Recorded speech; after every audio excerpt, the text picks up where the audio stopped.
Minus 10, 9, 8, 7, 6, 5, 4, 3, 2, 1, 0. Hey there, this is James Valvis coming at you with a new Freeform. Freeform is the kind of podcast / talk that I have where I just start spouting stuff about general topics that are in my head at the moment. Now, I originally thought that I might do a whole Val vlog on this Hillary email thing. I've seen it so many times online, and I've been accosted with it so many times that I thought maybe I'll just give it a full treatment, and I'll just do the whole email thing, and then I can point to the email thing whenever I feel like it. I don't have to answer these people with their stupid email thing again.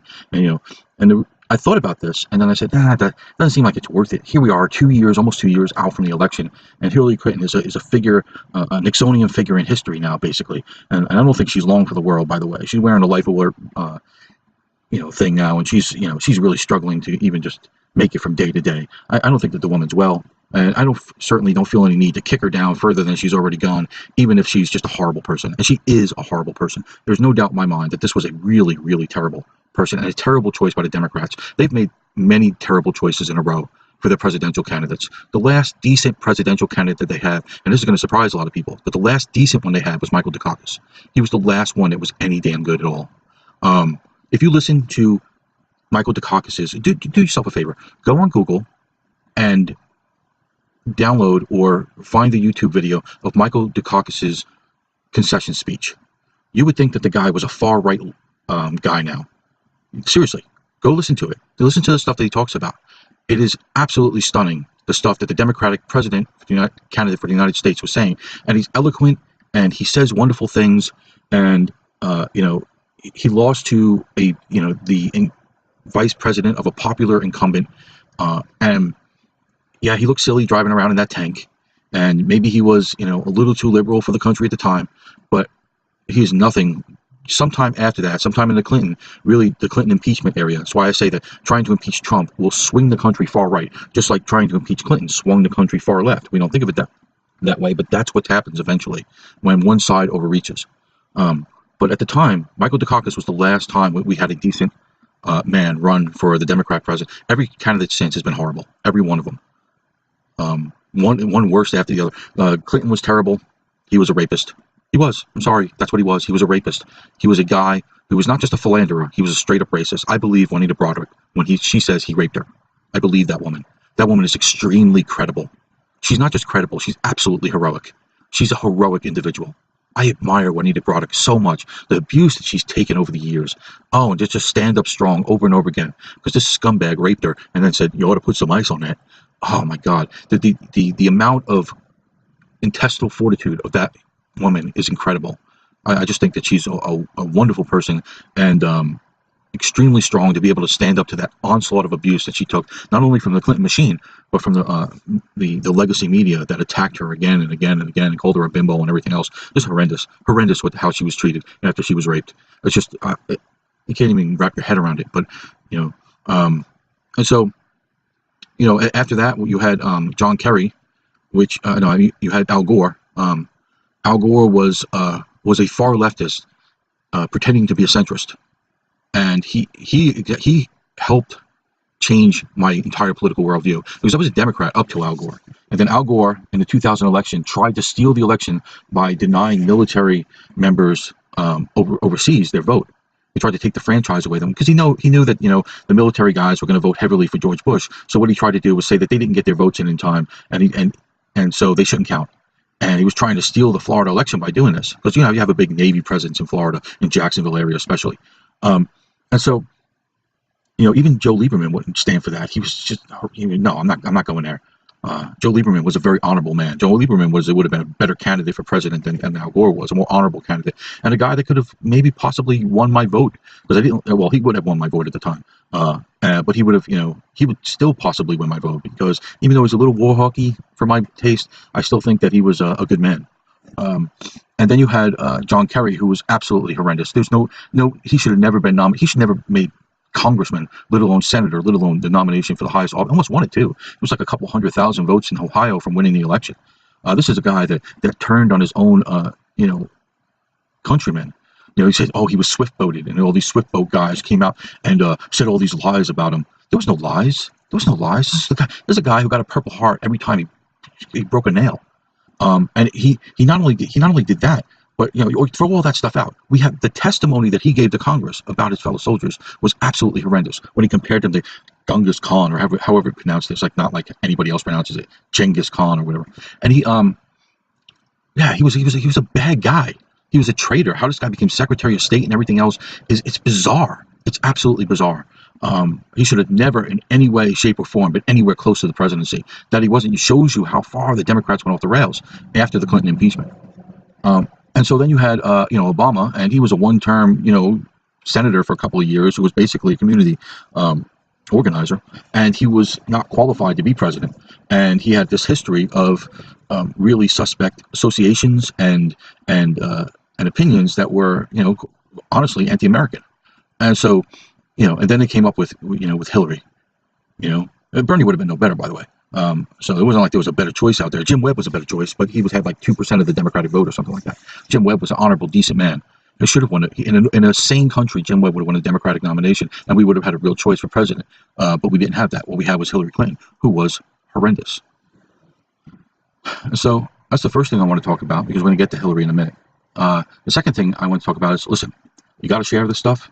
You got to subscribe. You got to comment on here, on Facebook, on my Twitter, on everything. If you value these talks, if you value this place, what I'm saying here, what I'm sharing, if you value the arts, the way I do the arts, if you value free speech, if you value having religion have a decent place in society, if you value a morality, a fixed morality rather than a relative morality, if you value these things that I've been talking about here, you got to share. You got to comment. You got to like. You got to do all this stuff, because I can't do it by myself. Listen, you think you vote every 4 years on the president, or every 2 years if you vote in the midterms? That's not true. You vote every day. Every day of your life you're voting. You vote with your money. You vote with your time. You vote with where you spend your attention. You vote with who you talk to your friends about. That's how you vote in the culture. You vote every day of your life. And if you're not voting for me, then you're voting me out. It's just that simple. You're voting all this stuff out. You're not helping in the culture. You're not helping at all. So if you're not sharing these talks, if you're not sharing my poems, if you're not doing, if you're not commenting, if you're not liking, if I got somebody come here and dislikes and unlikes everything that I write, everything. That is an activist for the other cause. They are so committed to their cause that some guy who has basically no attention at all, who's getting 10 or 20 views a video, they make time out of their day, every day, to come here and make sure that there's not a 0 on that dislike, or that thumbs down. They make sure every day that there's at least 1 thumbs down on my video. That's a person voting every day of their lives. And if you're not doing that, you're not helping. You've talked yourself out. And so you're not working for Christ. You're not working for free speech. You're not working for all the things that we value. You're not working for the arts in the way that is accessible and human, and not run by the academic world. You're not voting for outsiders in the arts. You're not voting for people who stand up for what they believe. You're voting for the other, or you're just indifferent. So don't go around saying that you care, because you clearly don't. I don't mean to yell at people, but that's exactly it. You're either voting today and every day, or you're not voting. You're not. You've taken the day off. They're not taking the day off. Those people who want to, who are badgering Facebook and Twitter to silence voices like mine, they don't take days off. Their mobs are endless. They vote every day, and they attack every day. So that's up to you. How you gonna do it? Now let's talk about Hillary's emails. Let's go to that. Now I've talked about this on Facebook. I don't know, maybe a dozen times, 2 dozen times, because I have experience in mail. I worked in mail in the Army. I have not just experience in mail, but classified mail, and mail that's military mail, which is basically what Hillary Clinton was dealing with. She wasn't dealing with regular mail. She was dealing with military mail. She was dealing with governmental mail, which is a different animal. Now, regular mail is extremely, extremely protected, but military mail is unbelievably protected. It is a different animal entirely. You're not talking about something that's like, if you steal a cup from the military, they'll come after you and they'll throw you in jail for it, just for the cup. Now, the cup is not protected by any special rules in the military. It's just a cup. But the mail is. The military is absolutely freaky about the mail. The government is freaky about the mail for obvious reasons. This is, not only is it vital to the workings of the military / government, but it is absolutely imperative that it be protected. because if you want to do damage to the government and to the to the military, the best way to do that is to find out what it knows and what it has and what it's saying. Um, and so it's extremely important that that stuff be taken care of. Now, when I was in the military, and I was working, I was a 75 Bravo, but when I was a 75 Bravo, I was having problems with a staff sergeant, and they decided, because the base was closing down and because they were transferring the 71 Lima, who worked the mailroom, to another, overseas. And they didn't want to import somebody else because the base was closing. So they didn't want to bring another 71 Lima in. They decided to train me to be, to work in the mailroom, and I would work there by myself in the mailroom. And so that's what they did. And I had no problem with that. It's very, not a hard job, fairly easy to catch on. And, you go collect the mail, you sort the mail, you pitch the mail, and, you sit in the mailroom for certain hours and you wait for people to come pick up their mail, that's registered or insured. And otherwise, and you every now and then you deliver mail, and you take the car to get it washed, and a few other things that are piled onto the mail clerk because he doesn't have that hard a job. It was actually great duty. It was fun, and it wasn't that hard, and I enjoyed it quite a bit. But while I was training this, I was given to understand. I was trained by, actually, my roommate was the 71 Lima who was transferring, Corey Catano, great guy. He was a Asian guy from Los Angeles, big Lakers fan. And he trained me how to do it, and it was made very clear to me by him and by Lieutenant Crockmall, who oversaw the mailroom, that that I could not lose any mail. If I lost regular mail, I would be in a world of hurt. I would get an Article 15 if I lost any mail at all. So an Article 15 is a summarized discipline action where they give you extra duty or something. So you get in trouble. You might lose a stripe. You would definitely get extra duty. You might see a cut in pay. Something like that. It's a big deal getting an Article 15 in the military, and so that's if you lost regular mail. Like somebody's sister writes them, and you lose that letter, you would get a summarized Article 15. Big deal. You can't lose mail. But if you lost an insured mail or a registered piece of mail, these were special mails that were basically somebody paid extra in order for this mail to reach its destination, and to be handled with great care. If you lost that, well, then you were in a heap of trouble. You could absolutely see a discharge. It may not reach dishonorable, but it may. It depended on how the circumstances of it. But you would absolutely you would see a discharge. You would probably see a general discharge, if not an other than honorable discharge. You would not get an honorable discharge. That's very unlikely. You would most likely see a general discharge. And if it was serious enough, or if you lost enough of them, if you lost like 3 or 4 insured letters, they would dishonorably discharge you, and that would go on your permanent record, and it would hurt you in life. You would lose your GI Bill. You would lose everything that you had. You would lose whatever other stuff you had going on, and it would go on your permanent record. And if you wanted to get a job in the future doing something for the government, that would always follow you.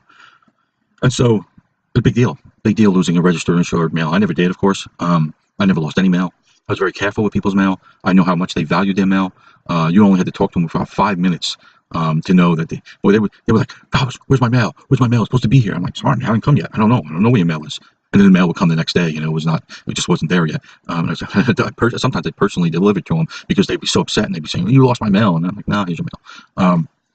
Anyway, what Hillary Clinton was doing is she took, now let me go back a little bit. All right. When I first started doing this, and I had just gotten the mailroom to myself. So Corey had finished training me, and I had gotten him, and he had not yet transferred out. He was in the process of it. There were boxes all over the room. I had moved out by then. I had my own room, but he had boxes all over his room, and he was no, I hadn't moved out yet. I was in the process of moving out myself. So we had boxes all over the room, and I had just gotten the mailroom to myself, and I was delivering mail. And the mail, in the barracks, they have the mail stuff right there, right in the barracks. So you pitch the mail into the barracks thing, and I would throw in the mail, and I would carry the mail there, and I would pitch the mail there, and then I'd go back to the mailroom. But what happened was, while I was a smoker at the time, and I went by my room, and I said, well, I'm out of cigarettes. I'm gonna go in my room and collect, get a pack of cigarettes. And so I go to my room. I put the key in the door. I got my mail with me because I'm going to pitch it. And I open the door, and there's Corey standing there, and he's like at the sink doing something. And he looks at me with my mail, and he's like, hey, Corey, what's up? He's like, what the hell are you doing? I said, I'm going to get a pack of cigarettes. He said, not with that, you're not. Are you freaking kidding me? Do you want to freaking go to jail? You can't bring that mail into your private quarters. You'll go to freaking jail. I told you this. I'm like, no, you didn't. He said, yes, I did. I told you this. You can't ever, ever, ever have the mail in a private quarters. If they find you, they will put you in jail, Valvis. They will say that you were taking their mail and putting it in private quarters for your own personal whatever. Go deliver the mail and then come back and get your cigarettes then. I said, well, can't you just grab me back? But he was right. He was right. You're not allowed to bring your mail into your personal quarters for obvious reasons. Public mail is not allowed to be in your private quarters. And so, jump ahead to Miss Hillary Clinton. Isn't that exactly what she did? She took her public email and put it in her private quarters. She did this intentionally, willingly, and for a long period of time, opening up the ability to do whatever she wants with that mail and to put it in jeopardy the whole time. It wasn't just there. She didn't just put it in a room and pull it out. She left it there. Now, if Power off. oh well, whatever. If I did that, I would still be in Leavenworth. You have to understand, when she lost those emails, right? They said 30,000, but it was many more than that because they recovered hundreds of thousands of emails. When she put that email in her stuff, each one of those, it's not like, oh, she committed one crime. She committed a crime of putting those emails in her private server. No. Every one of those emails, every single one of them was a crime. If you took one letter into the room, that would be one crime. If you took two letters into the room, that would be two crimes. You would be charged for every single piece of mail. And it doesn't matter what's in the mail. Remember, she came out laughing, ha ha ha, it was just yoga stuff. It was yoga. It doesn't matter. It does not matter. That yoga stuff is just as protected as anything else. But we're not talking about even regular Army mail on a small base outside Chicago. We're not even talking about insured mail. We're not even talking about registered mail. We're not talking about that stuff. We're talking about top secret. We're talking about beyond top secret. We're talking about stuff that the Secretary of State can see. You're talking about stuff that only maybe 15 people in the world are qualified to see what's on that server. 15 people in the world, tops. One of them being the president, one of them being the Secretary of State, one of them being the Secretary of Defense, some of them being the Joint Chiefs of Staff. We're talking about that kind of level of top secret was on that server. And she lied and said it wasn't there. And then what she did was she tried to remove the evidence. She hammered phones and devices. She set fire to things. She bleached bit things where she was trying to remove stuff from a server with bleach bit. Every person who did this should be in jail. They should be in jail. We're talking about one of the greatest scandals in the history of our country. There is not much in the way of scandal that's worse than this. If you know anything about the law and anything about postal law, you know that this is absolutely a horrendous breach of trust of the American people. It put us in great. You even talk about Russian collusion. There was absolutely nothing that put us in more jeopardy than this. And you say, oh, the Russians released it, so the Russians colluded. The reason the Russians had this is because you put it on a server. And because the Democrats had a password that was something like, Obama 08 or something like that. It was a ridiculously easy password. Oh my God. So what you have, seriously, let me take a drink here. I'm a little dry. What we have here is a person who is absolutely and totally corrupt. And she should have never, ever gotten a nomination. Ever.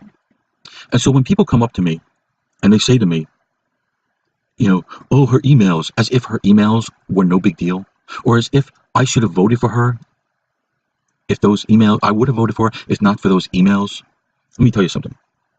As bad as the email thing was, that wasn't the, I was never going to vote for Hillary Clinton. Nobody, 99.8% of the people who didn't vote for Hillary wouldn't have voted for her, even with the emails. If you got rid of that whole scandal, you got rid of that, if she ever did that, I still wouldn't have voted for her. There's this idea out there that, oh, the email scandal is what undid her. No. I was not going to vote for her the moment that she went on TV and she absolutely knew that her husband had slept with Monica Lewinsky. But she didn't care because that relationship has never been about love. It's about power. It's about gaining power and keeping it. And she went on TV and said, The whole thing was a vast right-wing conspiracy. Remember that? It was a vast right-wing conspiracy. That comes from Hillary Clinton. She came up with that term, the vast right-wing conspiracy to undo her husband. Of course, a couple months later, he says, yeah, I did it. I stuck a cigar in the Oval Office. Sorry. But she was so into her power that she blew off the fact that she suffered this kind of betrayal and went out and lied in the faces of the American people to save her husband's presidency so that they could get and maintain power, and then so she could go on to run for president, because that was her plan all along. This is not a good person. There was no way I was ever going to vote for her. Ever. Ever. Her husband was a rapist, and she said, I'm not Tammy Wynette standing by my man. She went in front of black people and said, we come too far. Remember that? She called black people super predators. This is not a good person. So even be above and beyond the email thing. Don't give me that. What about our emails? Oh, our emails. Oh, Trump is so bad. Let me tell you something. Let's go out on a limb. Let's make it up, because I don't think it's true. But let's say that Donald Trump is every bit as corrupt as Hillary Clinton. Let's say that I felt that way was true. Let's say that these were two absolutely corrupt individuals, right? I would have still voted for Donald Trump. You know why? Because I would rather have the president whose corruption would get him removed from office than the president whose corruption wouldn't. Think about that. Let me say it again. I would rather have the president whose corruption would have him removed from the office of the presidency, than the president whose I could never remove, no matter how corrupt she became. Because the media and the political machine in this country showed that no matter what the Clintons did, they would always get a pass. Until they were beaten down, until they lost, and they lost their power, the Democratic machine was never going to stop supporting them. And the media was never going to stop supporting them. And you would have heard critics. There would have been nothing about any of this stuff ever again. It would have just disappeared. It would have been a non-issue, because she would have been president, and they would have gone off and said, oh, isn't it great? There's 1.2% growth. And oh, isn't it great? We're at war with Russia now. And oh, isn't it great? North Korea is shooting another rocket over Japan. Oh, isn't it great? The Koreans are fighting again. They would have drummed beef for war with Korea. They would have drummed beef for war with Syria. They would have done all that. And they would have said, thank God we didn't listen about that stupid email thing. Yeah, let me tell you something right now. All right? Don't come at me with that weak sauce. Don't come at me with that bubble nonsense that works with you and your leftist losers who don't ever question anything and don't ever hear the other side of the argument ever. Don't come at me with that weak sauce. I don't care who you are. I don't care how important you think you are. I don't think how much more better a writer you think you are than I am. I don't care. It's weak sauce. You haven't thought it through. Don't come at me with it. Don't come at me unless you really research an issue, unless you know something about it. Don't talk to me about it. You don't know anything about it. You've gotten a little bit. You read a Washington Post article, which is basically Bezos's blog, that anti-Trump blog. It's not real media. It's not real news. I got bad news for you. The Washington Post, the New York Times, CNN, MSNBC, these are not news sources. These are propaganda sources. So is Fox News, by the way. They're propaganda sources. That's all they are. If you move away from that, if you stop listening to that, if you get out of the bubble, you start thinking for yourself, you realize your arguments are slight. Hillary Clinton today should be in jail. When they said lock her up, they were 100% right. She should be locked up. She should be in jail. I would be. If I had done a tenth of what Hillary Clinton did, if I had taken, say, 10,000 pieces of mail, and I had put them in my room, and I had, and they were top secret. They were stuff from the president, or even stuff from a colonel or general. And then when it was found out, I started ripping them up and shredding them and burning them in my sink and all the rest of that stuff that she did. Started hammering phones or whatever.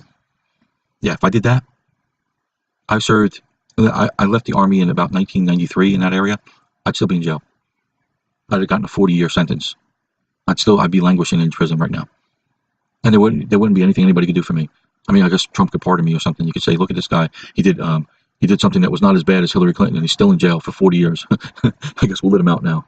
I'll be a freaking old, grizzled 50-year-old guy who'd, never seen, what an iPhone is. That's what would have happened to me. That is absolutely what would have happened to me. And that's what would have happened to anybody if you were not politically clued in and you were not protected by these mindless leftist drones who act like because she was running for president, she is above the law. She's not above the law. She's not.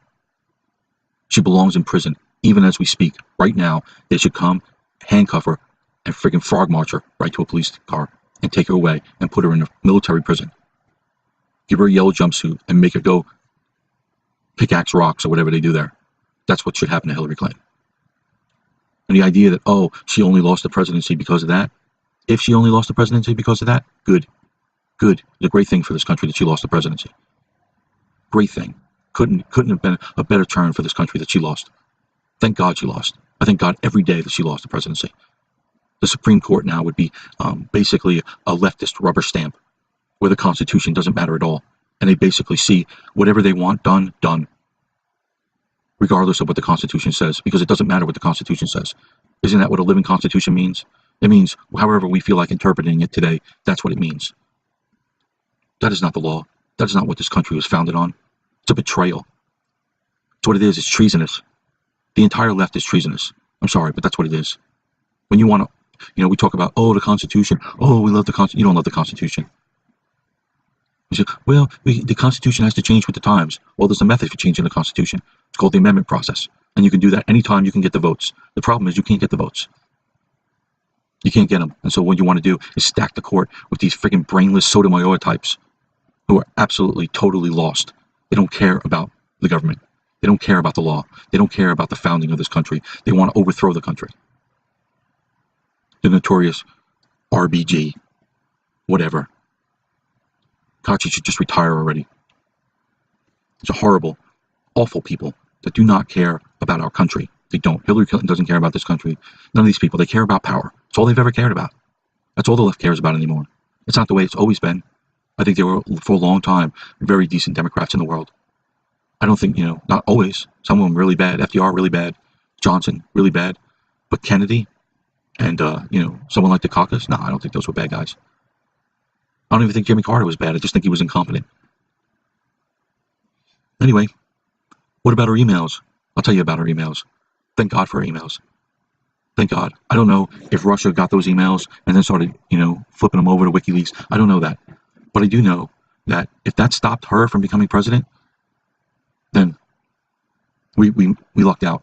As bad a crime as that is, and as horrible as it is to have, and let me say this before I go, I think I might have mentioned this earlier. Again, it doesn't matter if those emails were about her yoga. It doesn't matter. Listen, if you want to kidnap the Secretary of State, you want to know where she's having her yoga on Wednesday afternoon. So it doesn't really matter whether it's about her yoga. It doesn't matter. All this stuff is clear as day to anybody who has eyes to see it. That this person was unqualified to be president. Barack Obama said that she was the most qualified person to ever run for president. And all I can think is he must be historically illiterate. He must be. Because she was one of the least qualified. If not, next to himself. I guess he's comparing himself to her. She's more qualified than him, maybe. I guess, maybe. She's senator longer, I guess. Anyway, this has gone long. We're already almost at, 30. We're at over half an hour. So I'm going to cut off here. But listen, like I said, got to share it. Got to put this out in the world. If you don't do that, just going to die here. Just going to die. And if it dies, when your rights are taken away and when there's nothing left to send to with your poetry because, every place is charging a reading fee and all the rest of it, what can I say? You vote every day. Every day you vote. Every day of your life, you're voting. And vote for the things that you want. Okay. As always, thanks for listening.